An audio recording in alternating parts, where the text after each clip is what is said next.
இன்னைக்கு நம்ம ஷாப்புக்கு ஒரு திருநங்கை அக்கா வந்திருந்தாங்க. வந்து தம்பி எனக்கு ஒரு ஐஃபோன் வேணும் தம்பி அப்படின்னு சொல்லி கேட்டாங்க. நிறைய மாடல் எடுத்து காமிச்சேன். அவங்க எதுலையுமே பெருசாக சாட்டிஸ்ஃபைட் ஆகல. அந்த அக்கா என்ன பர்பஸ்க்காக மொபைல் வாங்கணும்னு தெரிஞ்சுக்கிறதுக்காக அக்கா நீங்க என்ன ஒர்க் பண்றீங்க அப்படின்னு சொல்லி கேட்டேன். அவங்க என்ன நினைச்சாங்கன்னு தெரியல. கொஞ்ச நேரம் சைலண்டா இருந்துட்டு தம்பி நான் ஆட்டோ ஓட்டுறேன் தம்பி அப்படின்னு சொல்லி என்கிட்ட சொன்னாங்க.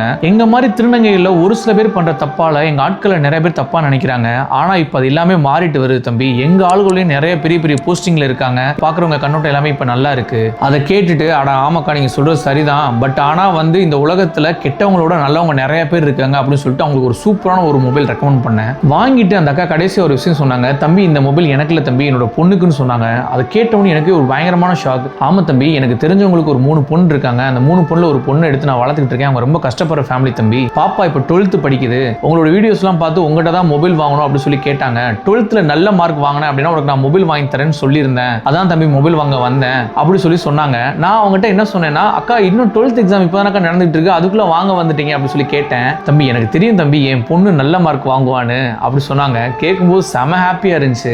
நார்மலா இப்ப இருக்க காலகட்டத்தில் நம்ம மாதிரி ஆட்களை சர்வே பண்றதுக்கு அவ்வளவு கஷ்டப்படும் போது இந்த அக்கா ஒரு திருநங்கையா பிறந்து செம்மையா ஆட்டோ ஓட்டி சர்வே பண்ணி அவங்க நல்லா இருக்கிறது மட்டும் இல்லாம இன்னொரு பெண் குழந்தையை தத்தெடுத்து அந்த பொண்ணு சூப்பரா படிக்க வச்சு வளர்த்து ஆளாக்கியிருக்காங்க. இந்த அக்காவை நினைக்கும் போது உண்மையாவே செம்ம பெருமையா இருக்கு, ரொம்ப ப்ரௌடாவும் இருக்கு. இவ்வளவு விஷயத்த அந்த அக்கா என்கிட்ட நிறைய ஷேர் பண்ணிக்கிட்டு இருந்தாங்க. இவ்வளவு நேரம் பேசும்போது நான் அந்த அக்காவோட பேரை கேட்க மறந்துட்டேன். இவ்வளவு சூப்பரான விஷயங்கள் பண்ணிக்கிட்டு இருக்க இந்த அக்காவுக்கு ஒரு பேர் இருந்துச்சு அப்படின்னா அது என்னவா இருக்கும்னு மறக்காம கமெண்ட் பண்ணிட்டு போங்க.